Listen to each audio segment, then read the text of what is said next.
Hello and welcome back to the channel. I hope you guys are doing well. Today we've got to address the elephant in the room, and I have a special guest, somebody who I've been interacting with on X/Twitter for quite a long time, but never really actually did any content with him. Julio, how are you doing, mate? Good morning. I'm good, thank you. I find it appropriate you mentioned elephant in the room, and I'm in all grey right now, so thank you very much for that. But yeah, I'm Yeah, happy to be here. I've obviously interacted with you for a while, so it's nice to finally be on here.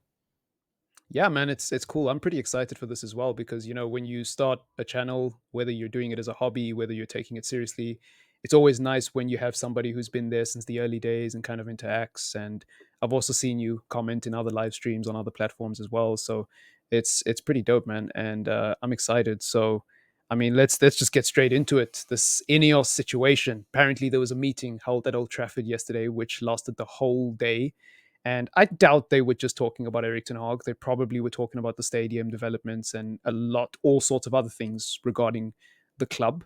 But what we're going to focus on is the Ten Hag situation because it's been a poor start to the season, worse than last season, which says a lot, considering we have less injuries this time around and we've added some new players to the squad.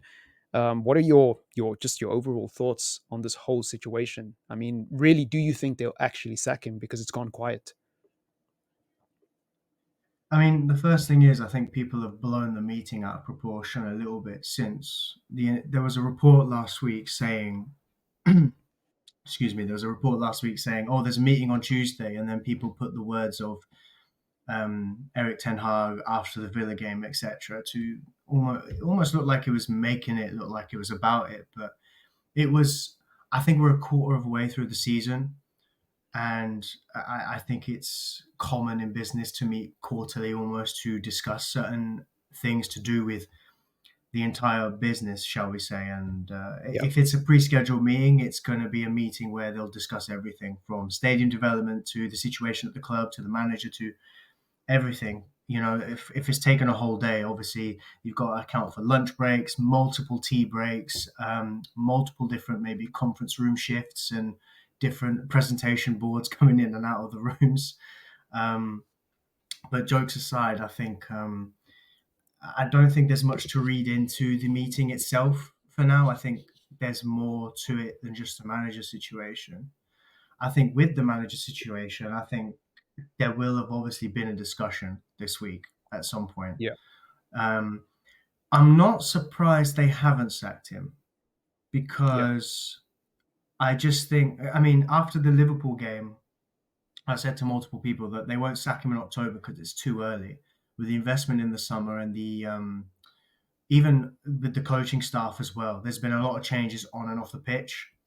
And I think as unless we'd lost every game this season, I think it would have been too soon. I think we've seen that the managerial axe, shall we say, always comes into effect Halloween onwards. Yeah. So I think obviously I think the results might continue as they are. I think it will be a long month ahead for us United fans, but they won't have not talked about it. They will now, from this point, I think, be starting the process of um, what's the plan going forward? What's plan A? What's plan B? Because when you look at the last two permanent managers, and I don't mean Ranić in this room, I mean Jose and Ollie.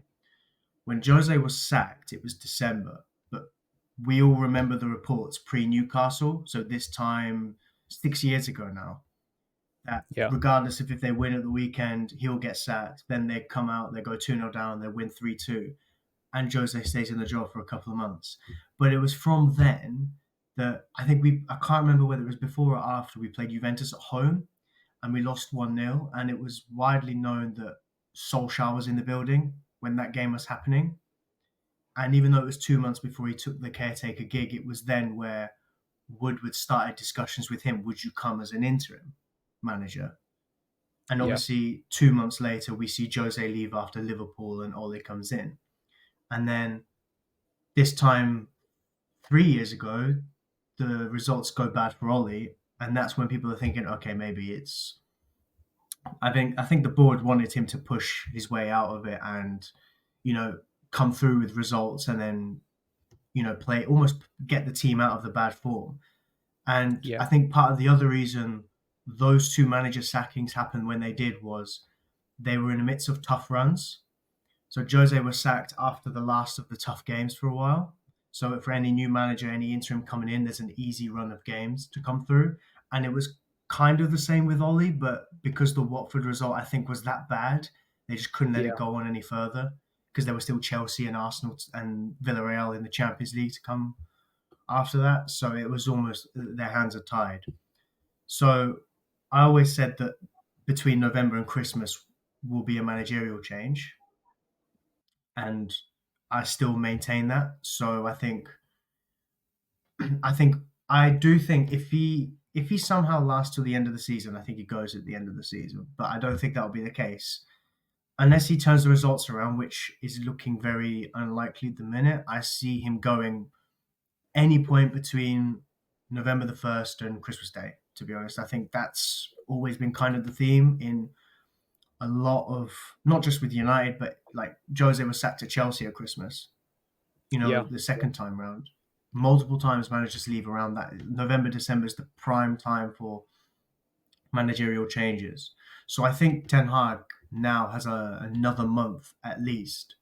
And I think it gives the board enough time to assess the situation. We've seen reports apparently Inzaghi won't come to United. I don't know how much of that is to read into, in the sense of I don't think he'll come now because a lot of managers won't leave mid-season. Yeah. I think that still leaves the door open for end of the season. So really, I think now Yeah. it's either someone gets a step up of some kind from the job they are at to United, an interim manager, or if there's anyone available without a club or anything that would leave right Yeah. now and Yeah. join next month, for instance.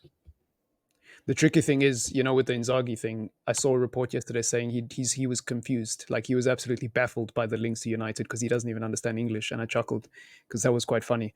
I don't think we'll get Inzaghi. I want Inzaghi. I would love Inzaghi, but it ain't gonna happen. And this is the conundrum with Eric Ten Hag because a lot of the Ten Hag defenders are using the argument that like, who are we gonna get?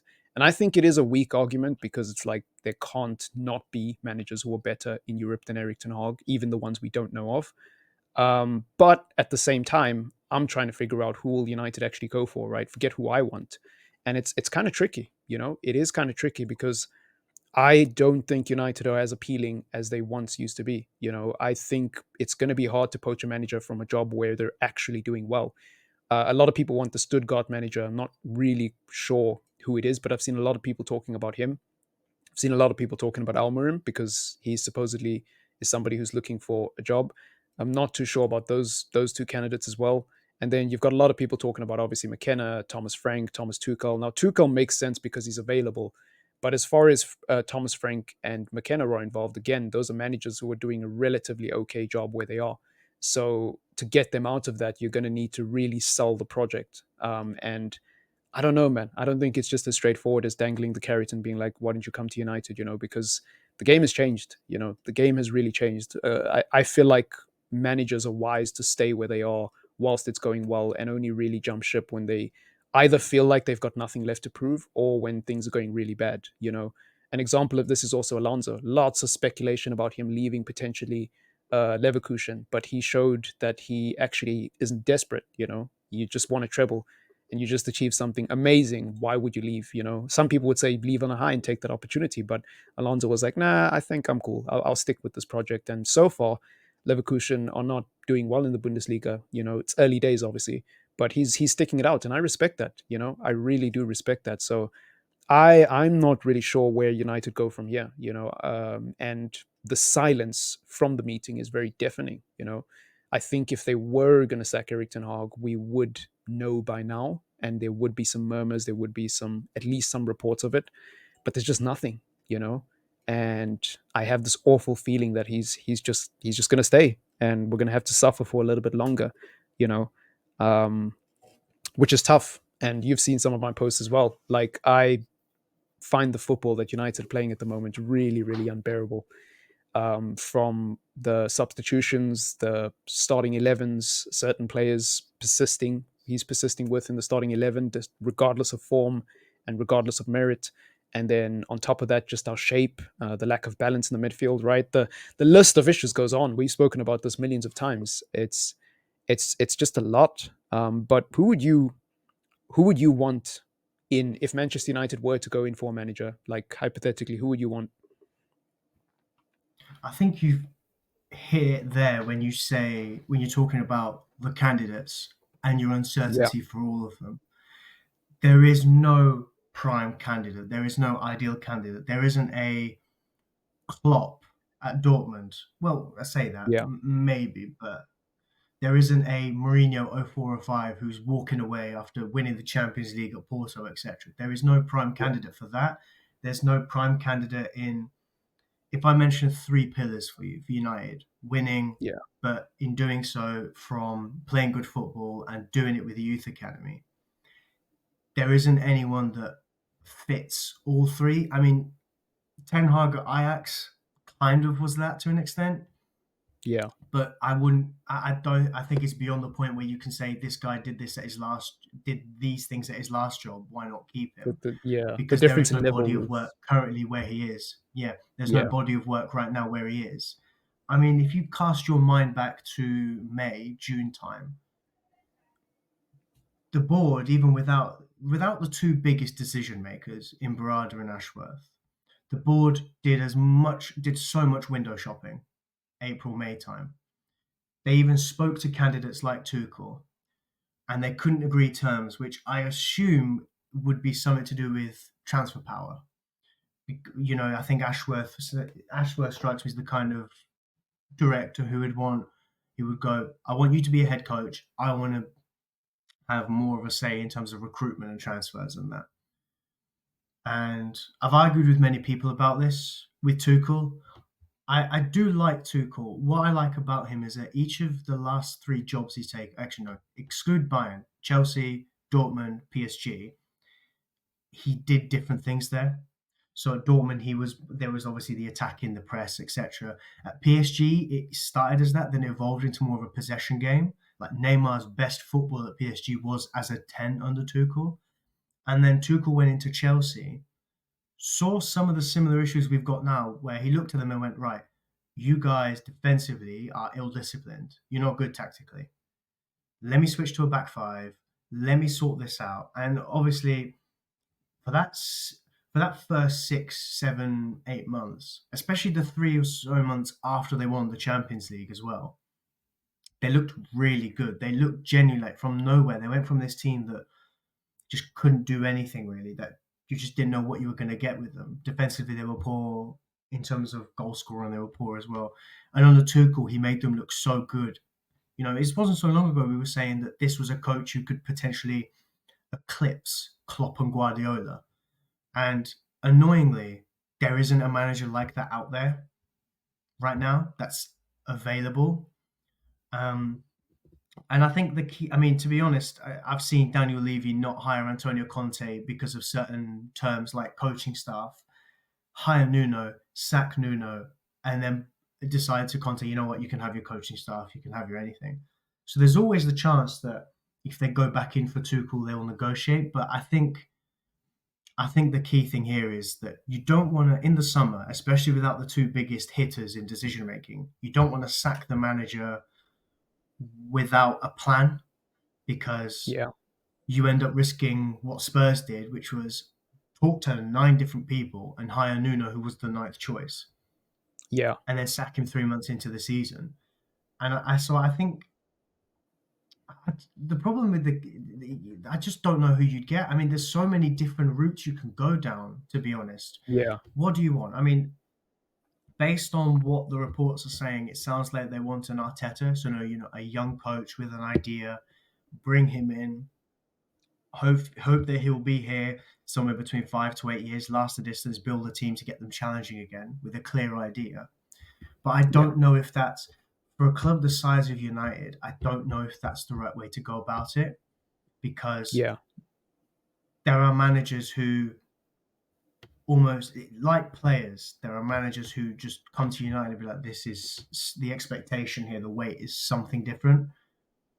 And even yeah, Jose Mourinho came into this football club and was like, Jesus, this is something else. Mourinho, who's been to Real Madrid, by the way, and Yeah, almost won the yeah, Champions League with them, almost with one of the best teams I've ever seen in terms of individual star quality. Like David Moyes, when we got him, arguably was what certain managers are now, in the sense of a manager getting a smaller club, yeah. challenging for Europe consistently every year, making them look good, maybe one or two top players away from challenging for top four properly. And we got him in, and he was like, "This is different."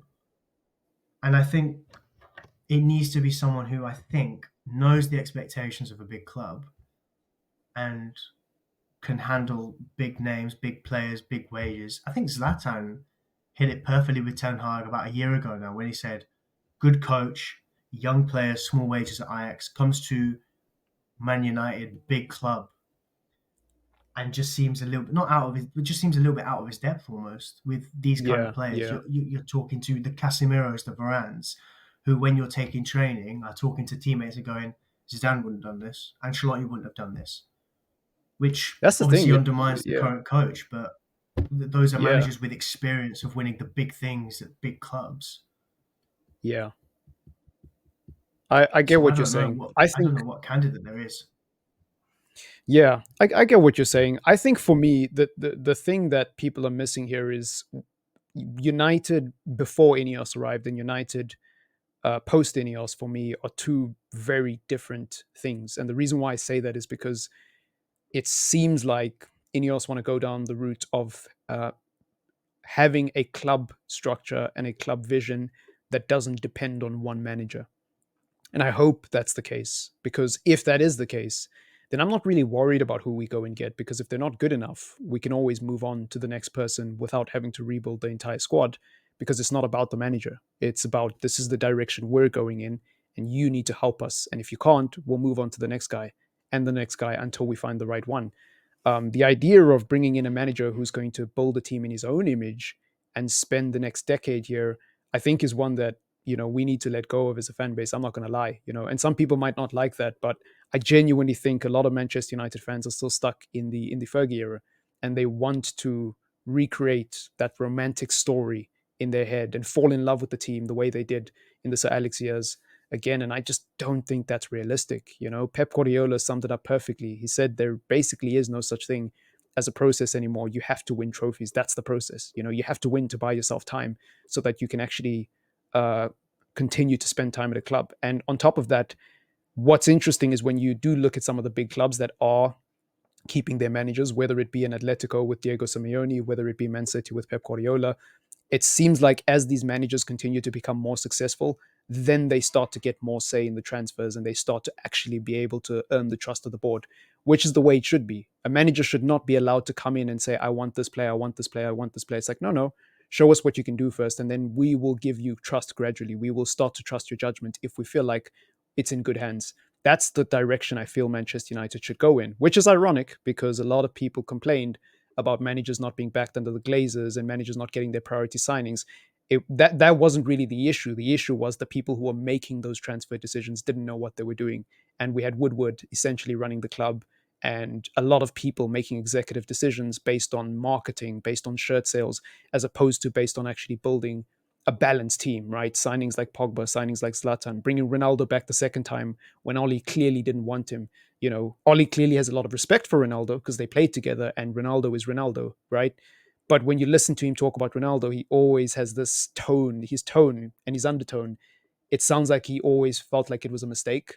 And I think most sensible people know that bringing Ronaldo back, especially if the manager didn't want him, it just didn't make sense at the time, especially if you're not going to just blow the bank and try to win now. Signing a 37-year-old striker who's only going to be there max 2 seasons, max 3 seasons, and then not investing in the rest of the team in the same summer is ludicrous, and that was Manchester United's issue in the past, right? Um, so again, I'm not really worried about who we get in as manager unless it's Gareth Southgate, right? Like if it's Southgate, then I'm worried. Alarm bells, panic stations. But anyone else, I'm not going to lie to you. I'm a lot more open. I feel like this Eric Ten Hag situation is obviously making me criticize Ineos a lot, but if I move beyond that, I actually don't have a problem with what they've done this summer. I don't have a problem with the backroom staff they've appointed. I don't have a problem with the recruitment choices we made in terms of players. They're not players that I would have gone for personally, but I don't hate them, if that makes sense. I can understand the logic behind the players that we've signed and the direction we're going in. I don't hate the likes of Brailsford and Wilcox and Ashworth and Barada. I think they're all highly credible and have really good background and CVs and all of that stuff. So a lot of what INEOS has done outside of the Ten Hag situation has been really good, and I honestly can't hate on it. But it's this one thing that they didn't do, and it might come back to bite them. Well, it's already coming back to bite them with the results we've had this season, and it's something I can't look past. Whoever they do decide to go and get next, when he inevitably does get sacked, though, I think I'm willing to give that manager time. To be honest, whether it's Thomas Frank, who I like, McKenna, who I'm not such a huge fan of, but again, I have respect for what he's done with Ipswich. Whether it's an Almarim, whether it's even Tuchel, I wouldn't mind Tuchel. I see a lot of people, panicking and getting outraged by the Tuchel signing because it's a short term signing. But again, what is the damage of bringing Thomas Tuchel in for 18 months? Like, let's just assume he doesn't do that well. Let's assume he wins a cup and then we're back here in 18 months struggling. I don't really think that's the worst possible scenario in the world, because he'll probably leave anyways. It's not like Tuchel's going to stay here for 5 years and get us relegated. You know what I mean? So I don't know. I don't know what you think about someone like a Thomas Tuchel. I mean, I like Thomas Tuchel. I think the problem is, I think I've seen how it's panned out at other clubs, and if it was like, when City got Mancini after they got the Yeah, money, it was a yeah, man who played pragmatic football but knew how to win leagues already and cups. Tuchel's won a league at Bayern, which was given to him on the final day, having already bottled it himself. And he won it the league at PSG, where if you don't win it at PSG, then Lord help you, almost. yeah, But I'm not convinced in terms of challenging for leagues, but there is a good body of work there to suggest get him in. I think the only issue is we'll be here in 2 years' time complaining that he's got us trophies, but the style of football is looking dire now, and it looks like he's on the way out, which is yeah, kind of similar, but at least until then, there will have been a style, and he will have made us look good. The final summer he was at Chelsea, all of the yeah, forwards he had wanted to leave the club because he'd fallen yeah, out with a lot of them because this might, I don't know how you take this, but they didn't like the way after his first 50 games at Chelsea, he sort of changed his mood. I think stuff going on with his personal life and stuff with the takeover. But yeah, there was talks of there was talk that when players were left out, he was very cold about it, and they yeah, and players didn't like that, almost that lack of man management, in the sense of, if you're leaving me out, tell me what I can do to get back in the team. And didn't do that. He just went, right, you left out Werner, yeah, Lukaku, etc. I'm not playing you, and then that's yeah, it. Um, and I do like Thomas Tuchel a lot, and I think he will take us forward. I think what one thing I loved about Tuchel at Chelsea was there wasn't a lot of signings made before that last summer. He came in and worked with what he had, and I feel like any manager who comes in next, I want to see that, because it's so refreshing seeing a manager come in and getting on with what he's got. That this team is not bad enough for a 5-year rebuild. When Klopp walked into an eighth place Liverpool, as good a coach as he was, that team was so average. It was poorly built. This team we have is not eighth place in an FA Cup, a shithoused FA Cup. This team is easily top four. It just needs the right instructions. I mean, if you put Ancelotti or Zidane in this, it's a different story. I'm not saying we're yeah. going to win the Champions League or win the league, but these aren't bad players. Do you know what I mean? I don't think Delict so either. and Martinez um, are two defenders I love individually, and them together in a proper setup with a proper style of play, I'm so like all for. Do you know what I mean? Yeah, Mainu, Ugarte, Garnacho, even Marcus Rashford. I don't buy into yeah, this whole he's finished, he's this, he's that. Last season, poor season. Okay, this narrative that he's only had one good season in his entire career is ludicrous, because every year he's been in, apart from the Ranić year and last year, he's got the numbers asked of him. Whether it was as a squad, a young player coming through, so like I think it was like 11 goals in 3 months or something like that when he first broke Yeah. through, and then I think it was 10 goals as a rotational player under Mourinho, and then match numbers again, but played more and more and more. And then when it was Yeah. finally as like the first choice, he was hitting the 15, the 20s numbers under Jose slash Oli as well. Yeah. You cannot sit there and tell me he's a washed player. He's never been good. He's just a purple patch merchant. He's hit numbers before. That's one long purple patch if he's gotten consecutive good goal seasons. Um, this isn't a bad team. This is just a team that I mean, I'd argue that we only look a little bit better style wise this season in the games that we've won. It's And the only Crystal Palace because game. we haven't had, yeah. If we haven't had it's because I think we haven't had an injury crisis and we've got more technical Yeah. players available. I don't know. It doesn't look like a team that's just suddenly been coached better. I think this team, instructions wise, is instructions are the reason this team is getting ripped apart. To put it lightly, do you know what I mean? Like Porto last week, you're asking Delot to invert, and suddenly you give him Martinez all this space to defend, and you got all that space behind Rashford to try and get back and defend, especially if you're in that 3-1-6 where you're all in the box. Yeah. So I don't know. I like Thomas Tuchel. I just have my own reservations about him.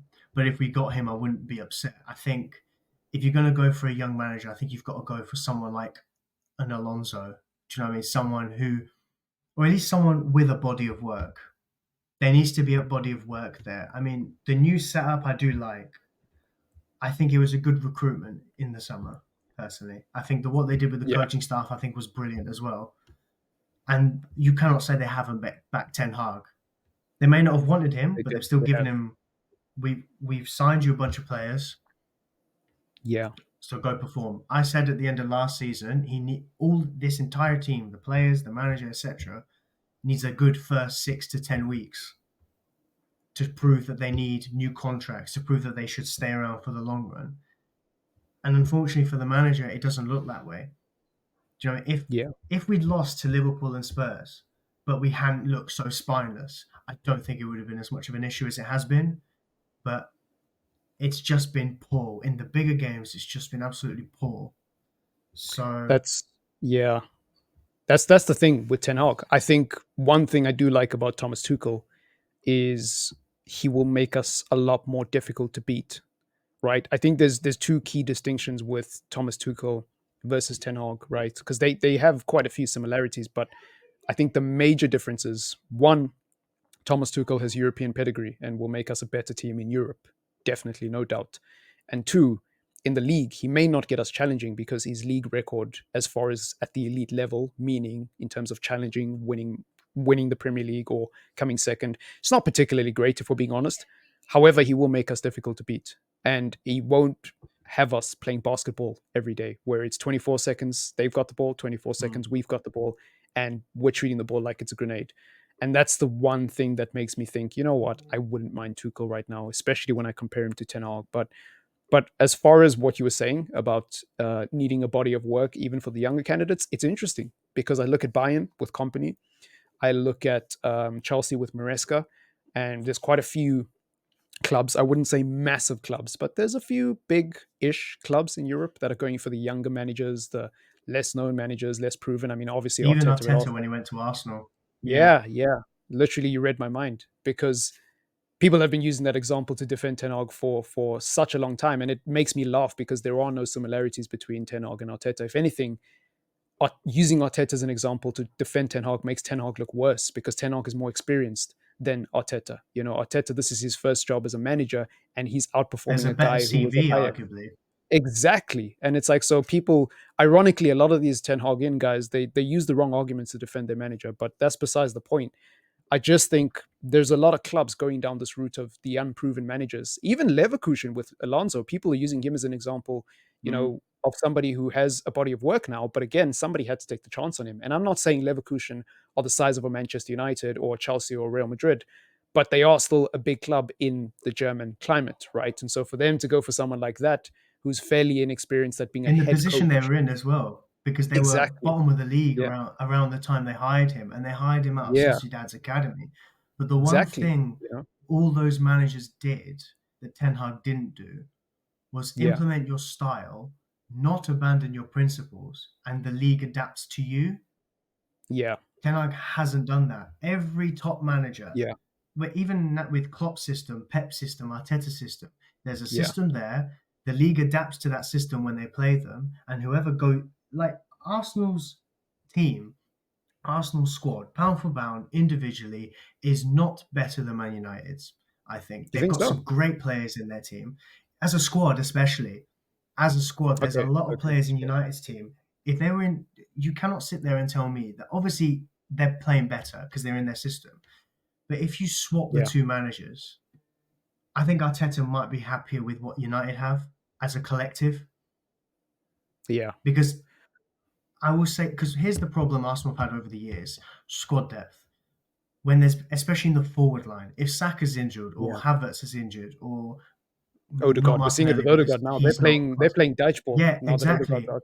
Who's Yeah, who's coming in, yeah, yeah, especially with the forward line? That last couple of years, Nketiah, Nelson, yeah, yeah. I mean, I wouldn't take they're Nelson not or they're Nketiah not the or answer. yeah, yeah, yeah, As decent players as enough as they are. Do you know what I mean? I had an argument with an Arsenal fan about around this time last year, and he tried to tell me that Amad Diallo wasn't shit, and then Nelson was like way better than him. Do you know what I mean? Like, because one failed yeah, loan at Rangers meant everything. I was like, well, where is Nelson now? And now look at Amad Diallo. Do you know yeah, what I mean? yeah, I think if Arteta had Diallo to bring off the bench, yeah, I don't think he would have been as upset. Do you know what I mean? I like Arsenal's players individually. I think they've got some yeah, great players. Like they've got the perfect defensive partnership in terms of yeah, profile. They match each other. yeah, But what Ten Hag has done since he's walked in is abandon his principles. And even as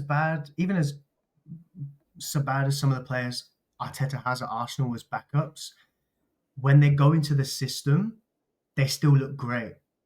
yeah, Like they were close to winning a league last year. Let's have it right with a forward three of Martinelli, Havertz, and Saka. yeah. That's insane Think because about I it. Do you know don't. what I mean? I mean, Yeah, yeah, I was just going to say Klopp even last season when he had a bunch of injuries, he played all yeah, those kids in the final. A Klopp system can afford to do that because you've still got the big players like Van Dijk and that around who are leaders and will take these young players under their wing. But the Klopp system works no matter who he puts in. yeah. You And can Ten you can Hag see hasn't what he's got a trying to do. system like that. Mm. Yeah, you can always see what they're trying to do, and again, people talk about style of play, and some United fans get offended. I even saw a United fan the other day, saying that basically mocking people who say that Erik ten Hag doesn't have a good style of play or doesn't have a style of play, and he posted the clip of us scoring on the counter against Man City in the final. And I was thinking to myself, just laughing, like counter attacking is not a style of play. Counter attacking is just one phase of play. You have attacking transition, you have I, defensive transition, I you would. have attack Here's what defense. I'd say about counter-attacking. It is Yeah, a style of play, but it shouldn't be what you rely on. It should not be your plan A. Do you know what I mean? yeah, yeah. As a one-off But game plan, it's brilliant. yeah, But what? as a But here's the whole, thing, right? Yeah, but here's the thing, right? If let's say there's two teams, right, that rely heavily on counter attacking, we've got Team A and Team B.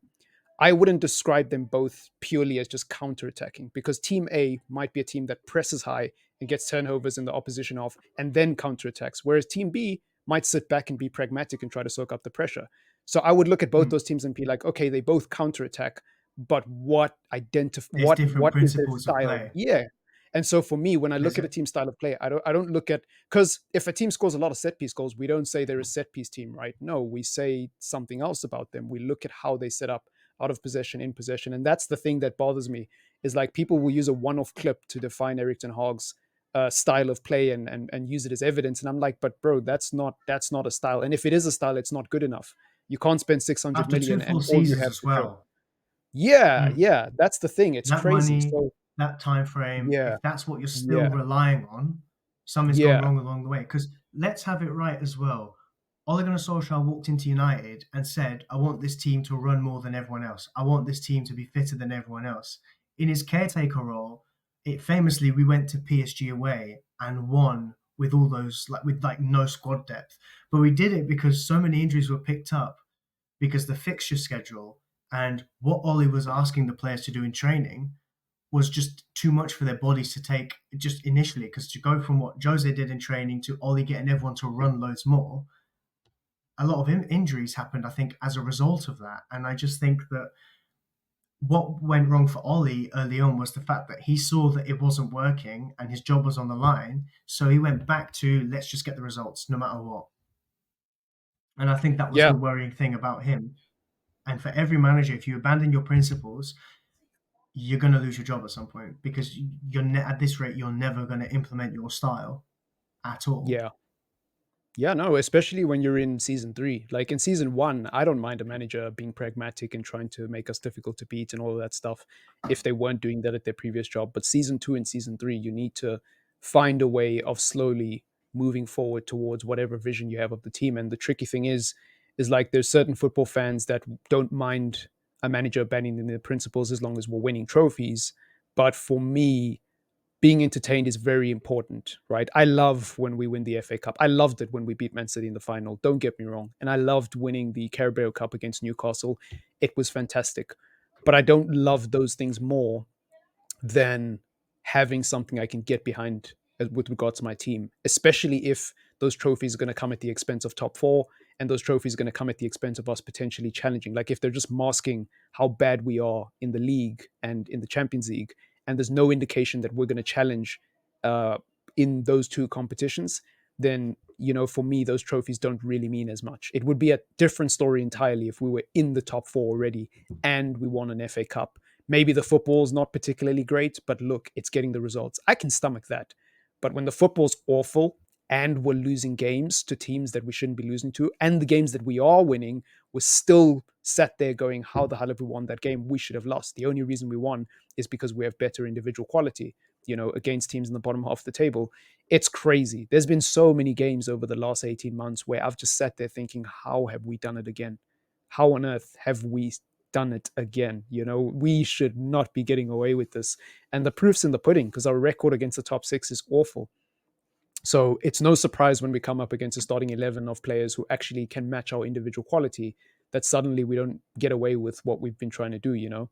And so, yeah, it's all interesting, man. But your point about the squad, being better than a lot of people think, I don't really know about the Arsenal point, but the more I think about it, the more I don't think that's actually a crazy shout because I really have been trying to do some mental gymnastics going through Arsenal's bench and reserves, and there really isn't many players I would take. And that's no disrespect to Arsenal. Arsenal are amazing. I think it's more of a compliment of how good Arteta is because he's made a lot of these players look better than they actually are.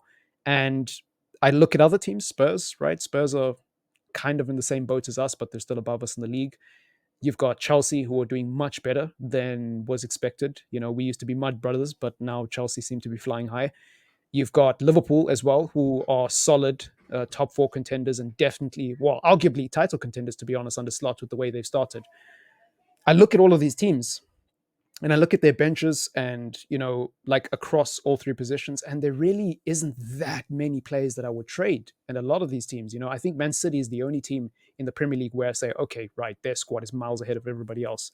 So I think your point, not just about Arsenal, but if we extend that logic to other teams, I actually think it holds a lot of water. And the thing is, like, we'll get bantered for saying that now because of how bad United are. But I really think with a decent coach over the next couple of years, people will actually start to see how good this squad really can be and how competitive it can be. So I hear it, man. I hear it. Like while you've been talking, I've been thinking a lot about that point you made, and honestly, it makes a lot of sense. Um, just one more point before we do wrap up. Ruud van Nistelrooy, interim. A lot of people have been talking about it, and it seems like nobody's really in the middle on this. People are either for it and think it's a brilliant idea, or totally against it because of the PTSD of the past. Where do you stand? I mean, if we get Rude, great. As an interim, obviously he's already there at the club. I don't think for him, we should. I don't think. I think we've got the board to turn around and say we won't hire an interim manager permanently. We've seen it with us.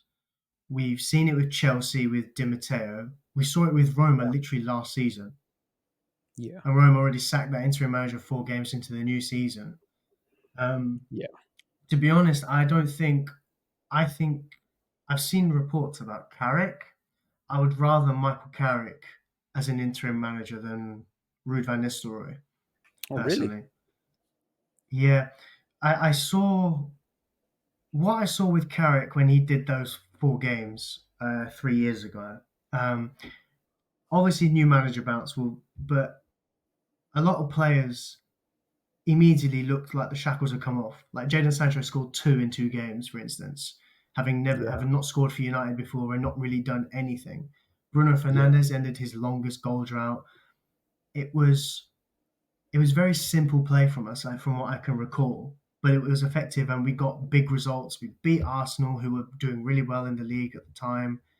Um, I think we won in Europe as well we in that period. Yeah, we There might beat have been a Villarreal in the yeah. Champions Yeah. League away Yeah. from home, and Unai Emery, Villarreal, may I Yeah. add. Yeah. Um, we drew to Chelsea, Tuchel's prime Chelsea, who just looked like they Yeah. could not be beaten by anyone. I know it was only a draw, but I'm pretty sure that was his first game as interim. Um, Yeah, and everyone thought we were and gonna get I panned do in that have, game as well. Yeah. yeah, exactly. I mean, I did like the appointment of Ranić in the sense of it looked like long term thinking from hold the fort for 6 months, we get the seasons to write off, but hold the fort, tell us what we're doing wrong, and then go upstairs and fix it. I mean, to be fair, even if Tuchel's future was up in the air because of the takeover at the time, and there was reports that he'd opened to the United job, and with Ranić upstairs and Tuchel downstairs, I think that would have been perfect at the time anyway. But Yeah. um, I feel like if we kept Carrick till the end of the season, I know it's only an interim and it would have been a new manager bounce, but I genuinely think we would have been fine in terms of top four. I don't think we would have had 4-0 to Brighton, 4-0 away to Liverpool. I don't think it would have been anywhere near as bad as it was for us under Ranić, Yeah. which I know the bar is quite low at that. Um, but I mean, and I talk about body of work, but to be honest, Michael Carrick knows the club. He gets the club, but he's a cool head as well. I think that's the Yeah. key thing. He's a cool head. He doesn't care about egos, and his reading of the game was brilliant as a player. And Yeah. I'm certain he's transferred it into management. Now I know people will look at what he's done with Middlesbrough and think, well, what has he done there? What people don't realise is he got Middlesbrough cooking initially, lost his key players who were loans, and then has almost it's kind of not his fault that Middlesbrough haven't gone up. Do you know what I mean? There's been like Yeah. recruitment issues. He's had to, I think, change the formation and stuff. Do you know, I think he's gone to a five at the back since he's been Yeah. there. Now, I'm not saying five at the back is defensive football, but I think keeping him what he's got, he's had to tweak essentially to make them more Yeah. solid defensively. I think.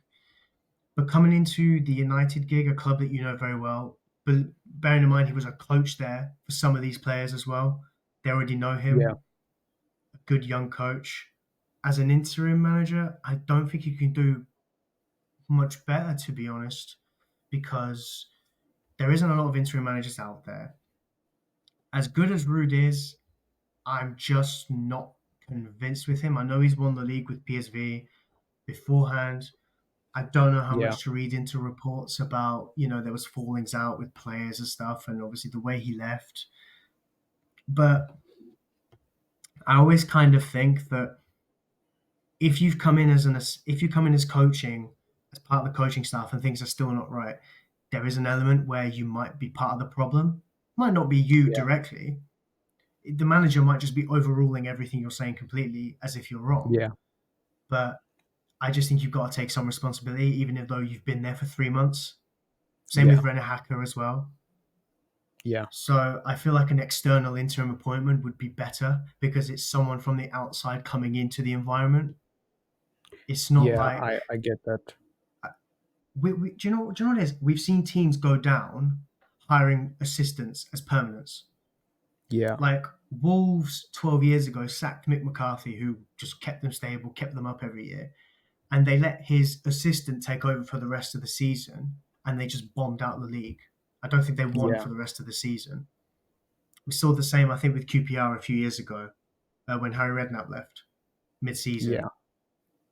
So I think if you're there already and it's not right, I don't think it's right that you then step up. I know we've seen examples like Zidane at Real Madrid, but then you look at who was it a few years later that did the exact same thing and they just looked even worse.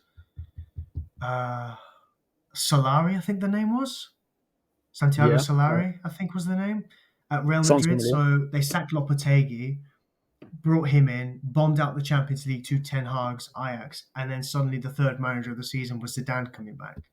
So Yeah, I stepping up remember that. from the club setup, whether it's as a coach or whether it's as a youth team coach, it doesn't always work. And I feel like if you're already there, it's just I don't think it's right to do that. I think it's best to hire from the outside almost.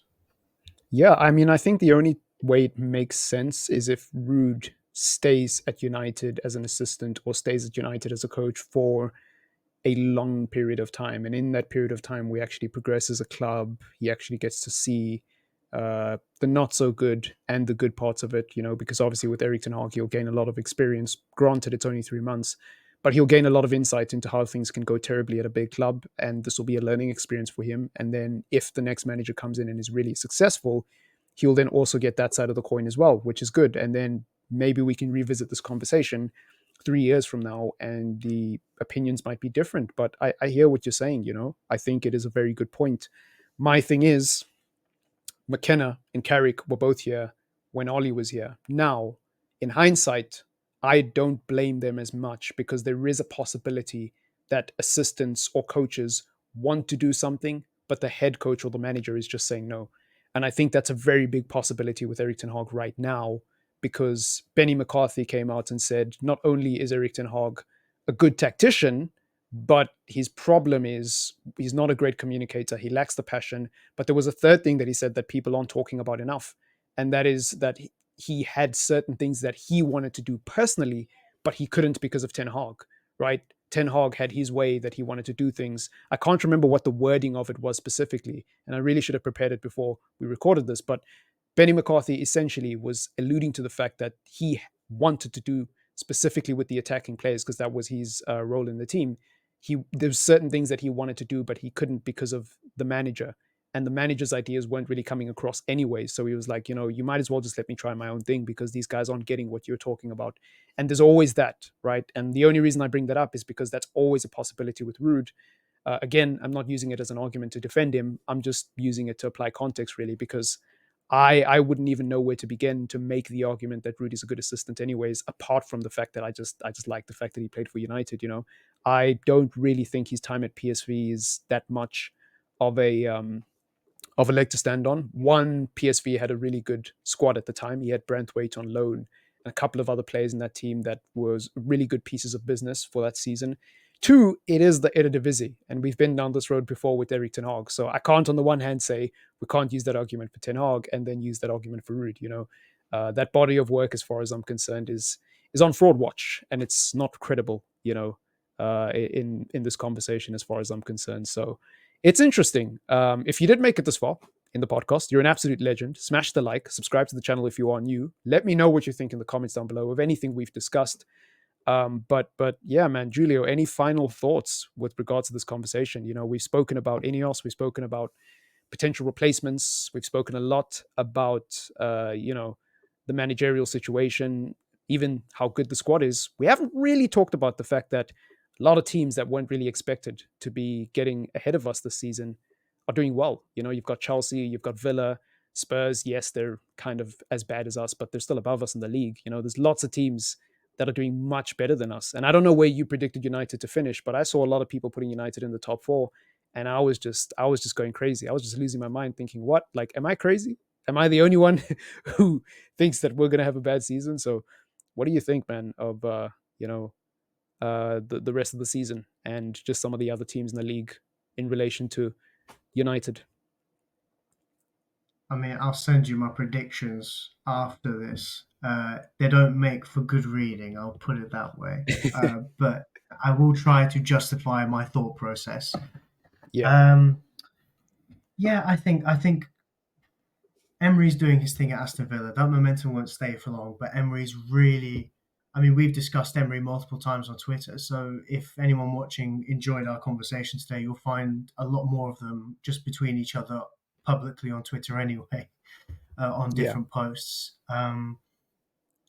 But yeah, Chelsea's the one that surprised me the most because of how much of a basket case it is. But I have to commend how Maresca's gone in, um, not had top level experience as a manager before, but he's gone in and he's been very blunt in the media to say, I'm working with 20 or so players, 20, 25 players.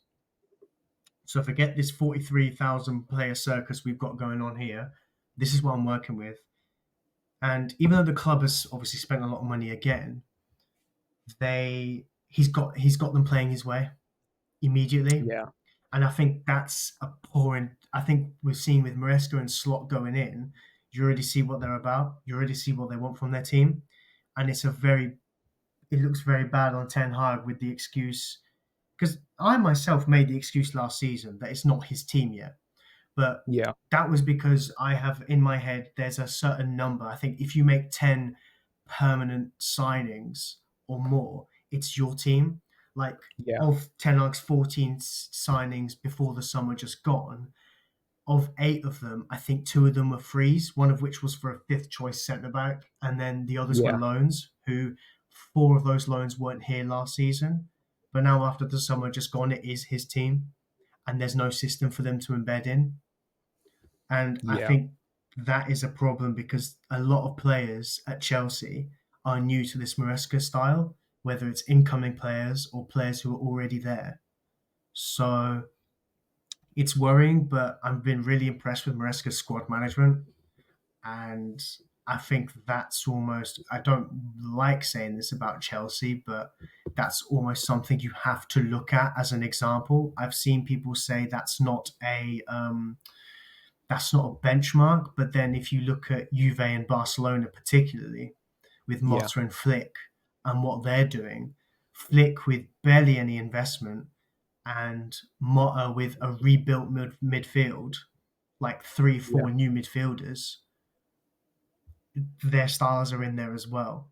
So yeah, I think people are forgetting. I didn't, when Spurs beat us, I didn't like the way people were saying, oh, Spurs were amazing. They weren't. We were just that bad because Spurs have been poor this season.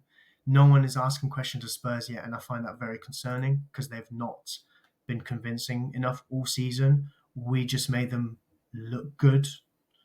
Um, so, yeah, a lot of the teams around us, I think we're kind of helping them by being as bad as we are because we're down in 14th, I think. So, uh, yeah, it feels really weird I don't know. saying Chelsea are a bit of a benchmark. Yeah, But you can't argue with the evidence. Do you know what I mean? You look at it at face value, you can't argue with that. yeah. No, definitely, definitely. My internet was just lagging there for a sec, so I don't know what's happening. But yeah, it's been a delightful conversation, and just my final thoughts on what you said. Yeah, I think oftentimes fans will use the new manager bounce argument and all of that stuff, but new manager bounce doesn't just happen. You know, it's something that we shouldn't take for granted. It's not easy to go into a new organization and immediately start showing results and immediately start showing an improvement from the previous person who was in that job, especially when we're talking about organizations that are massive, right? Chelsea, United. It's the equivalent of me walking into Apple as a new executive and immediately overnight I'm doing better than Tim Cook. That's huge. That's a huge deal. That's not normal. Or I'm doing better than some of the competitors. That's not normal. If my first 6 months is good, it should be praised. Yes, we can talk about the next 6 months or the whole body of work, but we can look at that first 6 months and say, look, he had these workers actually doing their jobs really well. Why can't we? You know, we're also a big company. We're also selling cell phones.